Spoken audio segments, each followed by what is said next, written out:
What's up, everybody? Welcome back to another episode. Today, we are doing our week 6 power rankings. So, week 6 is finished, over with. Like we talked about in our week 6 recap, really, this NFL season is just up in the air. So many teams just everywhere. And I think that is going to be reflected here in my power rankings because I really don't know.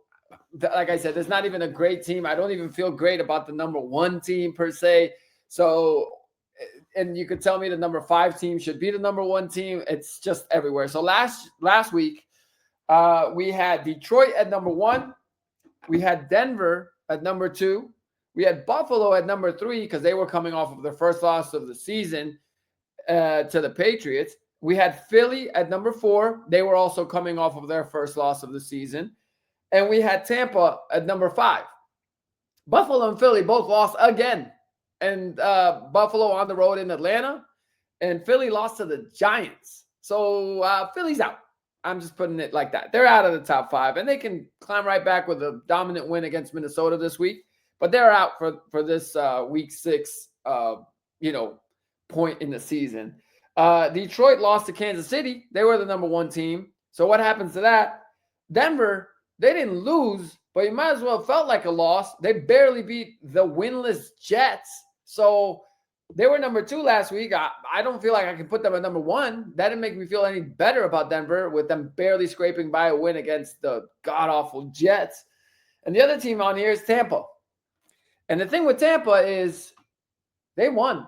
They beat the 49ers, who are very banged up. But the Tampa Bay Buccaneers are also very banged up. Okay? Baker Mayfield is playing with 4th string and 5th string wide receivers. So you got to give them credit. The Buccaneers are doing their thing. So where do we stand after 6 weeks of the NFL season? We start at number 5, and it's the Denver Broncos. I dropped them from number 2 to number 5 because I think if you want to be taken seriously, you cannot be losing to the Jets. I get it. It's the London game. It's in Europe. But guess what? Just like when people complain about the turf or whatever, or the grass, both teams had to play in it. And both teams had to play in London. So for me, that's not an excuse. Okay? So for them to lose like that, to barely win like that against the Jets, they won 13-11. What a score.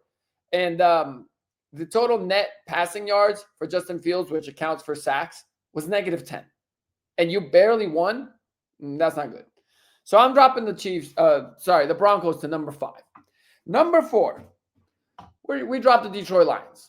They were number 1 last week. They dropped a game to Kansas City, so we dropped them to number 4. Look, I think they're still a great team. I think they're still Super Bowl contenders.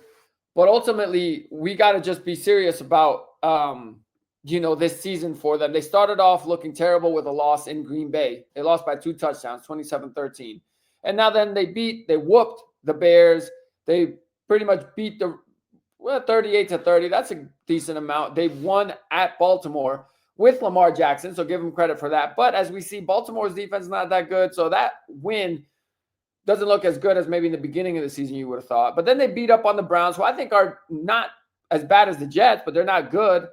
They beat the Bengals on the road by 13, and with Jake Browning at that point. And then obviously now they play a good Chiefs team and they lose to them by almost 2 touchdowns. So it seems like the wins that they should have gotten, they got, and the tough games, they lost both of them. But you got to still give them credit. They are 4-2. And ultimately that offense is just so powerful that I think if the defense can just play average football, they are very much Super Bowl contenders. So Detroit comes in at number 4. At number 3, it's about time I give this team their respect.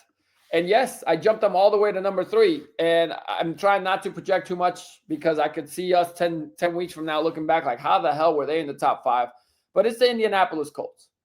And yeah, they barely beat a Cardinals team without their starting quarterback. But I'm willing to argue that Jacoby Brissett gave them a different challenge that they weren't prepping for. I mean, he went 27 for 44, 320 yards and 2 touchdowns. But ultimately, the Colts get the dub. And look, I had them ahead of the Broncos too because they beat the Broncos. And you could argue, like I've argued before, the Broncos should have won that game. But ultimately, they still got the win. So they beat the Dolphins. They beat the Broncos. They whooped on the Titans. They lost to the Rams in the game that they almost should have had pretty much too, except the guy fumbled the ball while crossing the goal line. And then they beat the Raiders and the Cardinals. So look, I'm just giving them respect because they're 5-1. But really, they have not played some tough games. And that's about to start this week. They play at the Chargers, which will be telling. And this may be where, a little bit of that downward spiral starts. I'm not saying that they're going to completely be out of the playoff picture. I predicted them to actually win the AFC South. So, but I do think after that easy division game with the Titans at home, but then it's the Steelers, the Falcons, the Chiefs, the Texans, Jags, Seahawks, 49ers, Jags, Texans. So the schedule gets a little tougher. We'll see how they hold up as time goes on. But got to give them credit. Look, they're 5-1. And I didn't want them as high as number 3, but I needed to put Denver in my top 5. And they did beat the Broncos. Could have easily put them at number 4 and the Lions at number 3, and I would have been okay with that. But I figured they got the better record right now. They're sitting pretty at 5-1. Let's give them their respect and see if it holds up. All right, at number 2, yes, I moved them into the top 5 because a little bit of their pedigree, but a little bit of understanding, how the season has gone. The Chiefs. The Chiefs are the number 2 team this week. They're 3-2. And ultimately, when I look at their schedule, they've had tough games. Chargers, Eagles, Giants, who are kind of frisky, Ravens, Jags, Lions. So coming out and they're 3-3. So being 3-3 after that, but mostly just seeing how they played against Detroit. And again, I think Detroit is worthy of the top 5. I think they're a Super Bowl contender. So the fact that the Chiefs got this done, I got them at number 2, and we'll see what they do moving forward. And then last but not least, at number 1, I got the Tampa Bay Buccaneers. They're 5-1. Baker Mayfield's the MVP of the season right now. And the way they're doing it with all these injuries makes me think that even if I'm trying to project a little bit further into the future, they're only going to get healthier. So I'm giving them their credit that they deserve. They're 5-1. They're the best team in the NFC right now. And if they were to play the Lions, which guess what? That's who they're playing this week. Both teams, if they were healthy, I would give the Bucs the edge. The Bucs always have played the Lions pretty tough. Usually, I feel like all these games end up being in Ford Field in Detroit. But the Lions, this week at least, are coming into it, I think, a little bit healthier than the Buccaneers. Not many teams are finding themselves with more injuries than Tampa. And I still think Tampa's going to give them a game. I think Detroit probably ends up winning it because of the injuries. Maybe I'll change my mind when we do our picks later in the week. But ultimately, the Buccaneers are number 1 right now because of what they've overcome, the teams they've beaten. I mean, that win in Seattle was frisky, tough win. They played the 49ers who are banged up, but also the 49ers are well coached. The 49ers themselves had a good record going into that game, having been banged up for several weeks, and they won by 11. So I give them credit. So Tampa's number 1. So that's the power rankings for this week. We got Tampa at number 1, Kansas City at number 2, Indy at number 3, Detroit at number 4, and the Denver Broncos coming in at number 5.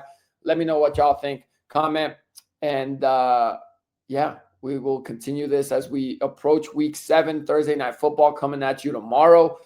And the NBA season is officially less than a week away. Can't wait for that. And we will talk some future predictions as the NBA season approaches. I will talk to y'all soon.